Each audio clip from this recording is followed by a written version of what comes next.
Lisa Aceves. I'm from Tieton, Washington, and I work for Campbell Orchards.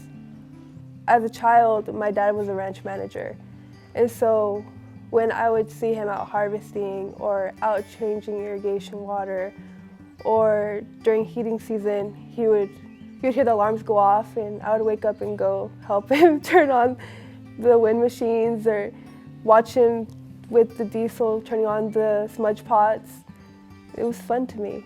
It was a good time. And then when people were out harvesting, I would always walk out and be like, oh, what are they doing? I was curious as a kid.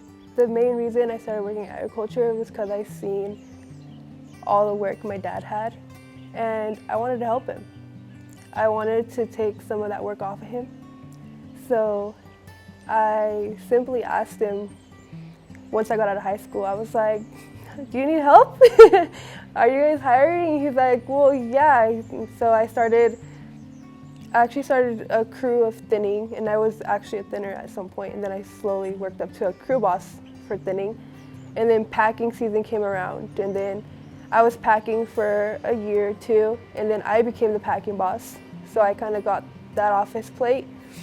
And then slowly but surely, everything just meshed, worked together, and it kind of made it a little bit more relaxing situation, I guess, being here on the ranch. Over the years, things have changed, and I'm now the orchard operations supervisor. So I work with, starting off at the beginning of the year, there's obviously like heating season, so it's pollination time, so I work with mason bees. And then from there, I also work with the thinning crews. I do reporting, such as labor costs. We start our pesticide program around March, so I work with the foreman. I'm the packing boss as well. So I oversee all packing, which is done in-house and also out at warehouses. I go to the warehouses and review everything, look at everything. I receive the reports, and that's how we get information for our next year's harvest, what we need to make changes for. Well, on the reporting side of my job, what really helps is the technology for labor costs, and then we get to actually see our harvest live.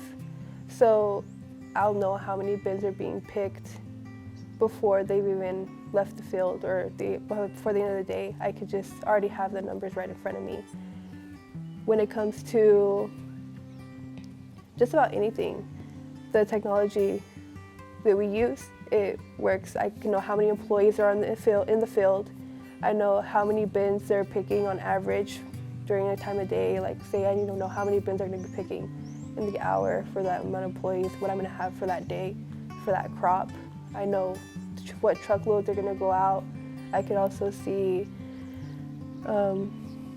it's just everything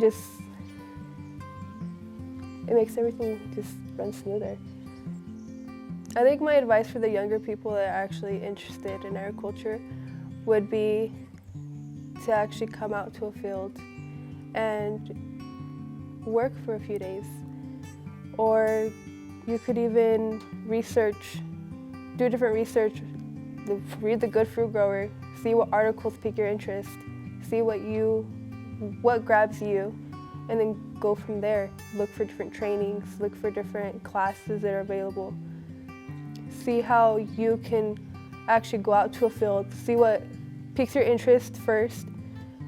Contact an orchard and be like, hey, do you guys do this? I kind of want to have a better understanding. Is it okay if I come out and see what you do?